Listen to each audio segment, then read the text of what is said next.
வணக்கம் ஃப்ரெண்ட்ஸ், பாண்டியன் ஸ்டோரில் என்ன நடக்குதுன்னு ஒரு நட பார்த்துட்டு வரலாம் வாங்க. கோமதி அழுத்தமாக சுகன்யா முன்னாடி வந்து நின்று இம்பிட்டு நேரம் இவளுங்க மாற்றி மாற்றி பேசிட்டு இருந்ததெல்லாம் உண்மையா அப்படின்னு கேட்க, இல்லை அத்தாச்சி, அவங்க 2 பேரும் பொய் சொல்கிறாங்க அப்படின்னு சுகன்யா சொல்ல, மீனா ஐயோ எப்படி பேச்சை மாத்துறாங்க பாருன்னு வாயை முடிக்கிறாங்க. அரசின்னு கோமதி கூப்பிட அவங்க தயங்கி நின்றுட்டு இருக்க, வாடின்னு அவங்க கையை பிடிச்சி இழுத்துட்டு வந்து சுகன்யா முன்னாடி நிறுத்துறாங்க. இவ சொல்றது உண்மையா அவங்க சொல்றது உண்மையா அப்படின்னு கோமதி கேட்க, அரசி அமைதியா பார்த்துட்டு இருக்காங்க. மீனாவுக்கும் ராஜுக்கும் என்ன சுத்தமா பிடிக்காது, அதனாலதான் கதை கட்டுறாங்க அத்தாச்சி அப்படின்னு சுகன்யா அப்பட்டமா பல்ட்டி அடிக்க அதிர்ந்து போய் பார்க்குறாங்க அரசி, ராஜி, மீனா 3 பேரும். அரசி, மீனாவும் ராஜியும் சொல்றது உண்மையா அப்படின்னு கோமதி மறுபடியும் கேட்க, அரசி இங்கேயும் அங்கேயும் பார்க்குறாங்க. அவங்க எதுக்கு இவ்வளோ மௌனமாக அழுத்தமாக இருக்காங்கன்னு தெரியல. அத்தை, நாங்கள் என்னைக்காவது மாமா முன்னாடி சத்தமாக வேகமாக பேசியிருக்கோமா? இவ்வளவு கத்தி கத்தி 2 பேரும் பேசிட்டு இருக்கோமே, இதுக்கு அப்புறமா எங்களை சந்தேகப்படுறீங்க அப்படின்னு மீனா கேட்க, திரும்பாமலே இருடின்னு கையை காட்டுறாங்க கோமதி. அவங்க கையெடுத்த வேகத்துல சுகன்யா அப்படியே பயந்து போறாங்க. அரசி, நீ வாயை திறந்து சொல்ல, அவங்க சொல்றது உண்மையான்னு மறுபடியும் கோமதி கேட்க, அரசி கல்லூலி மங்க நாட்டம் நிக்கிறாங்க.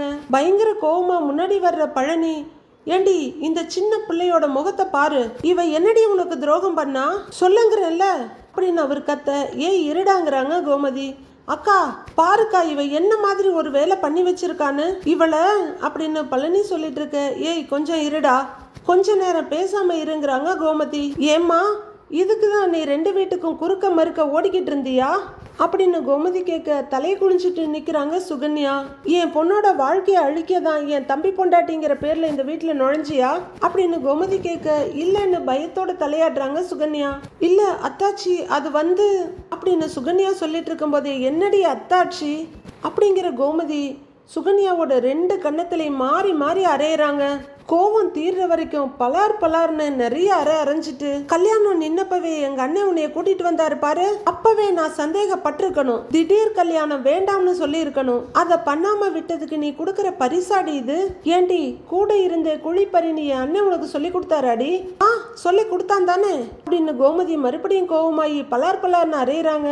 அவர் சொல்லியிருப்பாரு அவர் விஷம், அவர் கொடும் விஷம், அதனாலதான் இந்த விஷத்தை அனுப்பி வச்சிருக்காரு. என்னென்ன வேலை பார்த்து வச்சிருக்க அப்படின்னு கோமதி மறுபடியும் அறைய ஆரம்பிக்கிறாங்க.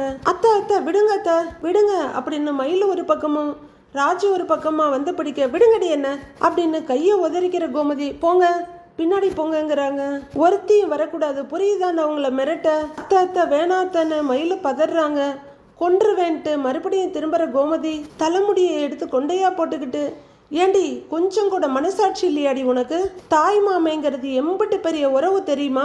தாய் மாமே பொண்டாட்டி பண்ற காரியமாடி நீ பண்ணிருக்க அப்படின்னு கோமதி கத்திக்கிட்டு இருக்க. அத்தாச்சி, சத்தியமா நான் எந்த தப்பும் பண்ணல, உங்க மேல சத்தியமா நான் உங்க கையை நீட்ட. அது வரைக்கும் அமைதியா இருந்த அரசி பட்டுன்னு சுகன்யாவோட கையை தட்டி விட்டுட்டு, திரும்ப திரும்ப போய் சொல்லாதீங்க அப்படின்னு சொல்ல அந்த விஷயம் கன்ஃபார்ம் ஆயிடுது. எல்லாரும் ரொம்பவே அதிர்ச்சியா நிக்கிறாங்க. பாண்டியன் தாங்க முடியாத அதிர்ச்சியிலையும் கோபத்திலையும் நிக்கிறாரு. பழனி எக்ஸ்ட்ரீம் லெவலுக்கு போயிடுறாரு. கோமதியை திகச்சு போய் நிக்க, அரசி இப்படி செய்வாங்கன்னு எதிர்பார்க்காத சுகன்யா அப்படியே அதிர்ச்சியோட பாக்குறாங்க. உங்க பேச்ச கேட்டதுதான் நான் பண்ணின பெரிய தப்பு. ஆனா நீங்க எதுவுமே பேசல செய்யலன்னு மட்டும் சொல்லாதீங்க. நீங்க தான் எல்லாத்துக்கும் பின்னாடி இருந்து என்ன தூண்டி விட்டீங்க அப்படின்னு அரசி சொல்ல, கொலவெறியோட நிக்கிறாரு பழனிவேல். எல்லாரும் பயங்கரமான அதிர்ச்சி முகத்தை காட்டுறாங்க. ஏய் எதுக்குடி இதை பண்ண, எதுக்கு பண்ண அப்படின்னு மாறி மாறி கையில அடிச்சுக்கிட்டு, ஏய் உண்மையை சொல்லு, இதை பாரு, உண்மையை சொல்லுடி அப்படின்னு கோமதி மாறி மாறி அரைஞ்சுக்கிட்டு இருக்க, தடுக்க கூட முடியாம அதிர்ந்து போய் நிற்கிறாரு பாண்டியன். பழனியோட கண்கள்ல இருந்து கடகடன்னு கண்ணீர் வழியுது. அவரு தொடச்சுக்கிட்டே பார்த்துட்டு இருக்காரு. என் தங்கச்சி குடிய கெடுன்னு அந்த வீணா போன அண்ணனுங்க சொன்னாங்களா அப்படின்னு கோமதி கத்த, இல்ல அத்தாச்சி, நான் தான் 2 குடும்பமும் சேரட்டுமேன்னு அப்படின்னு சுகன்யா சொல்ல, ஏன்னு கத்தி தடுத்து நிறுத்துறாங்க கோமதி. குடும்பத்தை சேர்க்கிற லட்சணமா இது? என் பொண்ணோட வாழ்க்கையோட விளையாடி இருக்க. தூ, நீ இம்புட்டு கேவலமான இருப்பவளான்னு நான் நினைச்சு கூட பார்க்கல. ஏண்டி இவ காணோம்னு எல்லாரும் பதறி போய் நின்னோமே, அப்ப எல்லாம் தெரிஞ்சுதான் ஒண்ணுமே தெரியாத மாதிரி நடிச்சல்ல நீ?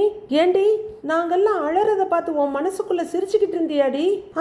சிரிச்சுக்கிட்டு இருந்தியா? எனக்கு எதுக்கு என் பொண்ணு அந்த பொறுக்கிய கல்யாணம் பண்ணனான்னு புரியல. ஆசையா வளர்த்த என் பொண்ணுகிட்ட என்னால ஒரு வார்த்தை பேச முடியல. அவ வீட்டை விட்டு போனதுல இருந்து யாரும் யாரோடையும் சரியா பேசல, சரியா சாப்பிடல, சரியா தூங்கல. தங்க மாதிரி வளர்ந்த பொண்ணு அந்த சனியங்கிட்ட மாட்டிக்கிட்டு என்ன வேதனையை அனுபவிக்கிறாளோன்னு நாங்க எவ்வளவு வருத்தப்பட்டோம் தெரியுமா அப்படின்னு கோமதி திட்டிட்டு இருக்க எல்லாரும் வெறுப்பா முகத்தை திருப்பிக்கிறாங்க. எல்லாரும் அழட்டும்னு சந்தோஷப்பட்டுக்கிட்டு இருந்தியா உன்ன அப்படின்னு மறுபடியும் கோவமாயி பயங்கரமா அறையிறாங்க கோமதி. அத்தை, உங்களுக்கு ஏதாவது ஆயிட போகுது, விடுங்க அத்தை, விடுங்க அப்படின்னு ராஜு வந்து கையை பிடிக்க, விடுடி விடு அப்படின்னு கோமதி சொல்லிட்டு இருக்க மயிலும் வேண்டாம் தன்னு கையை பிடிச்சிக்கிறாங்க. வெடுக்குன்னு ராஜு கையில இருந்து கையை பிடுங்கிக்கிட்டு, ஏண்டி என்னதான் நடந்தாலும் சிரிச்சிட்டு இருக்கேன் வெகுளின்னு நினைச்சிட்டியாடி, என்ன முட்டாள்னு நினைச்சிட்டியா, கையால் ஆகாதவன் நினைச்சியாடி, இழிச்சு வாச்சின்னு நினைச்சியா, என்னை பார்த்தா எப்படி தெரியுது, இதோ பார், என்ன நீ எது பண்ணனாலும் நான் பேசாம இருந்திருப்பேன். ஆனா என் பிள்ளைங்களுக்கு மட்டும் ஏதாவது ஒண்ணுன்னா நான் சும்மா எல்லாம் இருக்க மாட்டேன். தம்பி பொண்டாட்டி தகர பொண்டாட்டின்லாம் பார்க்க மாட்டேன். அருவாமனை எடுத்து ஒரே போடா போட்டுருவேன். உன்னை கொலை பண்ணிட்டு ஜெயில போய் உட்காந்துக்குவேன். எனக்கு என் பிள்ளைங்க தாண்டி எல்லாமே. என் குடும்பத்தை கலைக்கணும்னு எவ்வளவு நினைச்சீங்க, பத்திரகாளியா மாறிடுவேன் பாத்துக்கோ அப்படின்னு பயந்து பின்வாங்குற சுகன்யாவை தொடர்ந்து போய் மிரட்டிக்கிட்டே இருக்காங்க கோமதி. அம்மா அம்மா கொஞ்சம் அமைதியா இருமா, உடம்புக்கு ஏதாவது ஆயிரப்போகுதுங்கிறாரு செந்தில். ஆனாலும் கோமதி அடங்குறதாவே இல்லை, அவங்க கோபம் குறையவே இல்லை. இதோ பாரு, உன்னை எனக்கு முன்ன பின்ன தெரியாது. திடுதிப்புன்னு கோவில்ல வந்து நின்ன, தாலியை கட்டிக்கிட்டு தம்பி பொண்டாட்டியா இந்த வீட்டுக்குள்ள வந்த.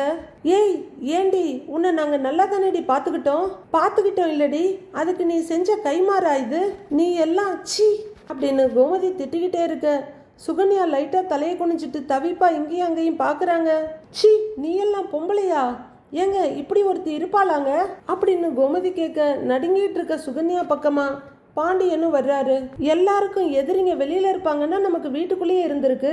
ஆனா என்ன ஒண்ணு, இவ்வளவு நாள் நம்மளுக்கு தெரியாம போயிடுச்சு அப்படின்னு பாண்டியன் சொல்ல, அண்ணே என் பக்கத்துல இருக்க நியாயத்தையும் கொஞ்சம் கேளுங்கண்ணே அப்படின்னு சுகன்யா பாண்டியன் கிட்ட தைரியமா சொல்ல, ஏய் அப்படின்னு கோமதி மிரட்டுறதுல அப்படியே வாய மூடிட்டு பயந்து நின்னுக்கிறாங்க. என்னடி, என்ன நியாயம், பண்ணுனதெல்லாம் அநியாயம், இதுல நியாயத்தை பத்தி பேச வந்துட்டியாடி, இதோ பாரு, இனிமே ஒரு வார்த்தை பேசுனேன்னு வச்சுக்கோ நானே கழுத்து நெரிச்சு கொண்டு போட்டுருவேன் அப்படின்னு கோமதி மிரட்டிட்டு இருக்க. யார் வாழ்க்கையை வச்சு யார் விளையாடுறது அப்படின்னு பாண்டியன் கேட்டுட்டு இருக்க. ஏங்க நீங்க இருங்க, இவகிட்ட நான் பேசுறேன், நீங்க இவகிட்ட பேசி உங்க தகுதியை குறைச்சிக்காதீங்க. ஏய் இதோ பாருடி, இதை பாரு, நான் தெரியாம தான் கேட்குறேன், உனக்கு ஒரு தங்கச்சி இருக்கா, இல்ல அது வேண்டாம், உனக்கு ஒரு பொண்ணு இருந்தான்னு வச்சுக்கோயே, அவளை அந்த பொறுக்கிக்கு கட்டி வைப்பியாடி, கட்டி வைப்பியா அப்படின்னு கோமதி கேட்க. சுகன்யா அமைதியா இருக்க. மாட்டல்ல, ஆனா உனக்கு இந்த கோமதி புள்ளன்னா மட்டும் அப்படி ஒரு இலக்காரமா போச்சுல்ல. ஏய் சின்ன பொண்ணுடி அவளுக்கு என்ன வயசு இருக்கும்னு நீ நினைக்கிற? போட்டோ எடுத்தேன், ஊர் போறான் ஒட்டுவேன் அந்த அயோக்கியன் சொல்லியிருக்கான். நீ நல்லவளா இருந்திருந்தா அவன் நாக்க அறுத்திருக்கணும். அதை விட்டுட்டு இவ்வளவு பயமுறுத்தி அவன் கூட அனுப்பி வச்சிருக்க. இவ எவ்வளவு பயந்திருப்பா, என்னென்ன யோசிச்சிருப்பா அப்படின்னு கோமதி கேட்க. அண்ணன்களும் நினைச்சு பாக்குறாங்க. அரசியும் அதே தானே மான்ற மாதிரி திகிலோட பாக்குறாங்க. எப்படி எல்லாம் மருகி இருந்திருப்பா. ஏமா பயத்துல ஏதாவது ஒண்ணு கிடக்க ஒண்ணு பண்ணி வச்சிருந்தா என்னடி பண்ணியிருப்போம் அப்படின்னு கோமதி கேட்க. சுகன்யா மெதுவா பழனிய பாக்குறாங்க. உடனே ஏய் உசுறு போனா திரும்பி வருமாடி அப்படின்னு கத்துற கோமதி. ஏய் இத பாரு, இந்த அழற வேலையெல்லாம் வச்சுக்காத, பண்றதெல்லாம் பண்ணிட்டு நீலி கண்ணீர் வடிக்கிறியா, உன்னை கழுத்தை பிடிச்சி வெளியே தள்ளுறேன் அப்படின்னு சொல்லிக்கிட்டு கழுத்துல கையை வச்சு வெளியே தள்ளுறாங்க கோமதி. சுகன்யாவும் திமிரிக்கிட்டு இருக்க. அத்தை அத்தை விடுங்க அத்தை, எதுக்கு இப்படி பண்றீங்க, விடுங்க அத்தை அப்படின்னு மயில வந்து கையை பிடிச்சிக்கிறாங்க. இன்னொரு கையை ராஜு வந்து பிடிச்சிக்கிறாங்க. இவளெல்லாம் கொண்டு போட்டா கூட என் ஆத்திரம் அடங்காதுன்னு கோமதி கழுத்தை நெரிக்கிறாங்க. மயிலும் ராஜியும் மறுபடியும் வந்து கோமதியை பாஞ்சு பிடிச்சி இழுக்கிறாங்க. அத்தை அத்தை விடுங்க அத்தை அப்படின்னு மயிலும் ராஜியும் கத்திக்கிட்டு இருக்க. விடுங்கடி, என்ன விடுங்கடி அப்படின்னு கோமதி கத்திட்டு இருக்க. கொஞ்ச நேரம் அமைதியா இருங்க தங்குறாங்க மீனா. அத்தை உங்களுக்கு ஏதாவது ஆயிட போகுதுன்னு ராஜி சொல்ல. ஆகட்டும் ஆகட்டும் டி அப்படின்னு கோமதி கத்திட்டு இருக்க. கதிர் தண்ணி மட்டும் கொஞ்சம் எடுத்துட்டு வாங்குறாங்க ராஜி. கதிர் உடனே அங்கிருந்து போயிட. கோமதி அழுதுகிட்டு ஆத்திரத்தோட நிக்கிறாங்க. அதே மாதிரி சுகன்யாவும் அழுகையும் வேதனையுமா தலை குனிஞ்சு நிக்கிறாங்க. மனசாட்சிய உனக்கு இல்ல இல்லடி, ஏண்டி அப்படி என்னடி நாங்க உனக்கு பாவம் பண்ணணும், எதுக்குடி நீ இந்த வீட்டுக்குள்ள வந்த அப்படின்னு கோமதி கத்திக்கிட்டு இருக்க. சுகன்யா அதே சங்கடமான பார்வையோட அழுகையோட அங்க தலை குனிஞ்சு நின்றுட்டு இருக்காங்க. அம்மா இந்தாம்மா தண்ணி குடிமா தண்ணி குடி அப்படின்னு கதிர் நீட்ட. வேணாண்டா எனக்கு ஒன்றும் வேண்டாம் அப்படின்னு கத்திக்கிட்டு இருக்க. அத்தை குடிங்க அத்தை, கொஞ்சமாவது குடிங்க அப்படின்னு ராஜியும் மயிலும் கம்பல் பண்ணிட்டு இருக்க. அம்மா கொஞ்சமாவது தண்ணியை முதல்ல குடிமான்னு கதிர் நீட்டிட்டு இருக்காரு. குடிங்க அத்தை குடிங்கன்னு ராஜு வாங்கி கொடுக்காத கையில வாங்கி குடிக்கிறாங்க கோமதி. மறுபடியும் சுகன்யாவை நோக்கி வர. அத்தை வேணாம் அத்தை அத்தை அத்தை அப்படின்னு மயிலும் ராஜியும் கூப்பிட்டுட்டே இருக்க. சுகன்யா முன்னாடி வந்து நின்று, இதோ பாரு உனக்கும் சொல்றேன், உன்னை அனுப்பி வச்சானுங்களே அவங்களுக்கும் சொல்றேன், இந்த கோமதி உசுரோட இருக்கிற வரையிலும் இந்த கோமதி பிள்ளைங்களை கஷ்டப்படுத்தி பார்க்கலாங்கிற எண்ணம் ஒருத்தருக்கு கூட வரக்கூடாது. மீறி வந்துச்சு அண்ணன் மக இல்ல, அண்ணனா இருந்தாலும் பார்க்க மாட்டேன், ஏதாவது பண்ணிடுவேன் அப்படின்னு கோமதி மிரட்டிட்டு இருக்க. ரொம்பவே குற்ற உணர்ச்சியில பழனி தவிச்சுக்கிட்டு இருக்காரு. ஐயோ தங்கமே இவ்வளவெல்லாம் நீ கஷ்டப்பட்டிருக்கியா அப்படின்னு பாண்டியன் மனசுல தோண அரசிய வந்து ஆதரவா தோல்ல சாச்சிக்கிறாரு. மற்றவங்க யாரும் எதுவும் பேசலன்னாலும் எல்லாரும் சுகன்யாவை முறைச்சிக்கிட்டே தான் நிக்கிறாங்க. நைட் ஆகுது. 4 பாய்ஸும் சோஃபால உட்கார்ந்துருக்காங்க. ரொம்பவே சங்கடமா உட்கார்ந்துருக்க பழனி தோல்ல சரவணன் கையை போட, ஏமாப்ல சாதாரணமாக பொண்டாட்டி யாராவது திட்டினா கோபம் வரணும்ல, பாரு எனக்கு கோபமே வரல, எனக்கு சந்தோஷமா இருக்கு. அப்பா அப்பாடா சாமி, அவ படுத்தின பாட்டுக்கெல்லாம் இன்னைக்கு தான் எனக்கு மனசு நிம்மதியா இருக்கு அப்படின்னு பழனி சொல்லிட்டு இருக்க. மற்ற 2 பேரும் பாவமா பார்த்துட்டு இருக்காங்க. சரவணன் மட்டும், மாமா விடு மாமா விடு அப்படின்னு சரவணன் சொல்ல, எங்களுக்குள்ள பிரச்சனை இருக்குன்னு சரவணனுக்கு தெரியும், ஆனா உங்களுக்கு எதுவுமே தெரியாதில்லன்னு கதிரையும் செந்திலையும் பார்த்து கேட்கிறாரு பழனி. மாப்பிள்ளைங்களா அவ ஒரு டார்ச்சர்டா, நடந்தது எல்லாத்தையும் காரணமா வச்சு அவளை அவ வீட்டுக்கே அனுப்பிச்சிட்டாலும் எனக்கு எந்த பிரச்சனையும் இல்லடா. அவ இருக்கிற திசையை பார்த்து பெருசா ஒரு கும்பிட போட்டுட்டு நிம்மதியா இருப்பேன் அப்படின்னு பழனி சொல்லிட்டு இருக்க. மாமா அப்படின்னு பரிவா கூப்பிடுறாரு கதிரு. அவெல்லாம் ஒரு மனுஷியா? இல்ல மாப்பிள, முடியல மாப்பிள அப்படின்னு உடஞ்ச அழற கண்டிஷனுக்கு வந்துடுறாரு பழனி. மாமா அப்படின்னு கதிர் தோல்ல தட்டி கொடுத்துட்டு இருக்க. அங்க பாண்டியன் வர்றாரு. 4 பேரும் எழுந்திருக்க. டே உட்காருங்கடா அப்படின்னு அவரு உட்கார்ற. பக்கத்துல பழனி உட்கார்றாரு. செந்தில் ஒரு சேர்ல உட்காந்துக்க. கதிரும் சரவணனும் ஆளுக்கு ஒரு பக்கமா நிக்கிறாங்க. பாண்டியன் பழனிய பார்க்க அவரு தரையை பாக்குறாரு. பாண்டியன் லைட்டா அந்த பக்கம் திரும்ப பழனி மச்சான் முகத்தை பாக்குறாரு. மச்சான் உங்க பார்வைக்கான அர்த்தம் என்னன்னு எனக்கு புரியுது. எனக்கே சுகன்யா பண்ணினதெல்லாம் நினைச்சா அசிங்கமா இருக்கு. நான் வளர்த்த பிள்ளைக்கு எதிரா நானே ஏதோ செஞ்சிட்டனோன்னு அப்படின்னு ரொம்பவே சங்கடப்படுற பழனி, மச்சான் நீங்க சுகன்யாவை துரத்தி விட்டாலும் பரவாயில்ல, நான் அதை பத்தி கவலையே பட மாட்டேன் அப்படின்னு பழனி சொல்ல, இதை பாருடா, நம்ம வீட்டு புள்ள வாழ்க்கை கெட்டு போச்சுதான், அதுக்காக இன்னொரு புள்ள வாழ்க்கையை கெடுக்க சொல்றியா? என்னடா இது? ஏற்கனவே சுகன்யா ஒரு தடவை வாழ்க்கையை தொலைச்சவடா. அந்த பிள்ளைய திரும்பவும் இப்ப அனுப்புறது எந்த விதத்துலடா நியாயம்? டேய் சொன்னா கேளுடா, நீங்க எல்லாரும் கூட அந்த பிள்ளைய மன்னிச்சிருங்கடா, விடு. அப்புறம் இன்னொரு விஷயம்டா, சும்மா அந்த பிள்ளை இந்த வீட்டுக்கும் அந்த வீட்டுக்கும் நடையா நடக்கிறது, புதுசா பிரச்சனையை உருவாக்குறது, இது மாதிரி வேலையெல்லாம் அந்த புள்ள பார்க்க கூடாது, புரியுதா? இதெல்லாம் செய்யக்கூடாதுன்னு அந்த பிள்ளைய கண்டிச்சு வை அப்படின்னு பழனி கிட்ட சொல்றாரு பாண்டியன். ஏதோ பழனி சொன்னவன சுகன்யா கேட்டுட போற மாதிரி அவர் நினைச்சிட்டு இருக்காரு. எனக்கும் கண்டிச்சு வைக்கணும்னு ஆசைதான், ஆனா அவ நான் சொல்லி கேட்க மாட்டா மச்சான் அப்படின்னு தடவையா உண்மையை சொல்லிடுறாரு பழனி. என்ன வாயவே திறக்க விட மாட்டா. நீங்களும் அக்காவும் கண்டிச்சா மட்டும்தான் உண்டு. ஆம்பளையா திரியிறோம்னு பல விஷயத்த நான் சொல்லாமே இருக்கேன் மச்சான், என்னால முடியல அப்படின்னு பழனி தன் மனசுல இருந்ததை ஓரளவுக்கு சொல்லிட்டு அழறதுக்கு ரெடி ஆயிடுறாரு. ஏய் என்னடா சொல்ற? ஏய் சொல்லுடா என்னடா அப்படின்னு பாண்டியன் கேட்க, பழனியால அழுக மட்டும்தான் முடியுது, பேசக்கூட முடியல. இல்லப்பா அத்தை கண்ணா பின்னான்னு பேசிடுறாங்க, அவங்கள பார்த்தாலே மாமா பயப்படுற அளவுக்கு தான் இருக்கு அப்படின்னு சரவணன் சொல்ல, எல்லாரும் திக்குன்னு பாக்குறாங்க. எதுக்கு எடுத்தாலும் திட்டுறா மச்சான். வெளியில கூட்டிட்டு போனா திட்டுறா, கூட்டிட்டு போகலன்னா அதுக்கும் திட்டுறா, நினைச்ச நேரத்துக்கு உடனே கிளம்பி வீட்டுக்கு வான்னு சொல்றா, வரலன்னு வச்சுக்கோங்க அதுக்கு ஒரு சண்டை. என்ன பண்றதுன்னு தெரியாம அப்படி அவ சொல்ற பேச்ச கேட்டு வீட்டுக்கு வந்தா அப்புறமா ஒரு சண்டை. எனக்கு என்னமோ நம்ம வீட்டுல இருக்கிற மாதிரி இல்ல, ஒரு போர்க்களத்துல இருக்கிற மாதிரி இருக்கு அப்படின்னு பழனி சொல்ல பரிதாபமா பார்த்துட்டு இருக்காங்க மற்ற பாய்ஸ் எல்லாம். கல்யாணம் ஆன புதுசுல நான் கடையில தூங்கிட்டே இருக்கேன்னு நீங்க என்ன வைவீங்கல்ல, அவ இங்க என்னைய தூங்கவே விடுறது இல்லையே மச்சான் அப்படின்னு பழனி சொல்ல, இப்பதான் பாண்டியனும் பரிதாபமா பாக்குறாரு.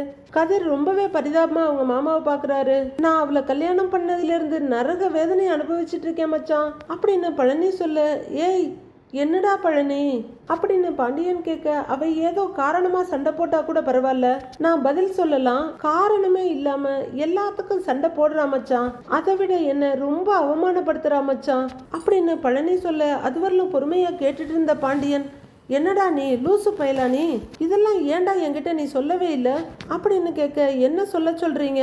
கண்ணை கசக்கிக்கிட்டு உங்ககிட்ட வந்து நிக்க சொல்றீங்களா? அதுக்கு மேல அன்னைக்கு ராத்திரி ஒரு நாள் ஊரை கூட்டினால, நான் என்னமோ பெருசா செஞ்சுட்டதா சொன்னால மச்சான் அப்படின்னு பழனி ஆரம்பிக்க, அதை முழுசா கூட என்ன ஏதுன்னு கேட்காம, சே அதை விடுறா அப்படிங்கிறாரு பாண்டியன். அவ மனசு வருத்தப்படுற மாதிரி நான் எதுவுமே செஞ்சதே இல்லை மச்சான். அவ தான் நான் மனசு வெறுத்து போற அளவுக்கு நடந்துகிட்டா. ரொம்ப கொடுமை அனுபவிச்சுட்டு இருக்கேன் மச்சான் அப்படின்னு தன்னோட நிலைய சொல்ற பழனி பட்டுன்னு தலையில் அடிச்சுக்கிறாரு. ஏய் என்னடா இது அப்படின்னு பாண்டியன் பதற கண்ணில் தண்ணியை தொடச்சிக்கிட்டு, இல்ல எனக்கெல்லாம் கல்யாணமே நடந்திருக்க கூடாது, எல்லாம் என் தலையெழுத்து, இந்த கல்யாணமே நடக்காம இருந்திருந்ததுன்னு வச்சுக்கோங்க, நான் ரொம்ப நிம்மதியா இருந்திருப்பேன், நம்ம அரசியோட வாழ்க்கை இப்படி அதல பாதாளத்துக்கு போயிருக்காது அப்படின்னு சொல்லிட்டு பழனி அழுதுட்டு இருக்க, மாமா அழுவாதீங்க மாமா அப்படின்னு கதிர் சொல்ல, மாமா அழாதீங்கன்னு சரவணன்னு சொல்றாரு. பழனி கண்ணை தொடச்சிட்டு உட்காந்துருக்க. இலை என்னடா பழனி நீ இந்த விஷயமா ஒரு வார்த்தை என்ன ஏது நீ சொல்லியிருக்கலாம், இல்லை பேசியிருக்கலாம். உன் பாட்டுக்கு எல்லா விஷயத்தையும் நீ மனசுலயே வச்சுட்டு இருந்தீனா எனக்கு எப்படிடா தெரியும்? ஏண்டா இலை நீ வந்து ஏதாவது பிரச்சனைன்னு சொன்னா நான் என்ன உன் கழுத்தை நெரிச்சிடுவேனாக்கும்? என்னடா நீ ஏதாவது பிரச்சனை நான் என்கிட்ட வந்து சொன்னாதானே என்ன பண்ணலாம் ஏது செய்யலான்னு யோசிக்கலாம். கஷ்டமா இருக்குடா பழனி நீ சொல்றதெல்லாம் கேட்டு. சரிடா விடு, எதா இருந்தாலும் நான் பாத்துக்கிறேன். டேய் இலை ரொம்ப கண்ணை கசக்கிக்கிட்டே இருக்காதடா, ஆம்பளையா தைரியமா இருடா அப்படின்னு ரொம்பவே ஆறுதல் படுத்துறாரு பாண்டியன். அப்பவும் பழனி அப்படியே கலங்கி போய் உட்கார்ந்துருக்க. டேய் விடுடா பாத்துக்கலாம்டா, நீ வருத்தப்படாதடா, நானும் கோமதியும் அந்த பிள்ளைகிட்ட பேசுறோம், நீ கொஞ்சம் தைரியமா இருன்னு சொல்லிட்டு அவர் எழுந்திருக்க. சரின்னு தலையை மட்டும் ஆட்டுறாரு பழனி. இந்த விஷயத்துல அரசி ஒரு பக்கம் பாதிக்கப்பட்டிருந்தாலும் பாவம் பழனியும் ஒரு பக்கம் பாதிக்கப்பட்டிருக்காரு. எந்த எதிர்பார்ப்பும் இல்லாம அக்காவும் அவங்க குடும்பமுமே கதின்னு கிடக்கிற பழனிக்கு பாவம் இப்படி ஒரு வாழ்க்கை அமைஞ்சிருக்க வேண்டாம். பாண்டியன் எழுந்து போக ஒரு நிமிஷம்னு கதிர் சொல்ல, பாண்டியன் அப்படியே நின்று திரும்பி பார்க்குறாரு. என்னடா அப்படின்னு பாண்டியன் திரும்பி வந்து கேட்க, அரசி விஷயத்துல என்ன நடந்ததுன்னு தெரிஞ்சிருச்சு, அரசிய வீட்டுக்கும் கூட்டிட்டு வந்தாச்சு, இப்ப அந்த குமரவேலை என்ன பண்ண போறோம் அப்படின்னு கதிர் ரொம்பவே அவசியமான நியாயமான கேள்வியை கேட்கிறாரு. டேய் என்னடா இது, என்ன கேள்வி இது, கைய காலை உடைச்சு போட வேண்டியதுதான் அப்படின்னு செந்தில் சொல்ல, என்ன கைய காலை உடைக்க போறீங்களா?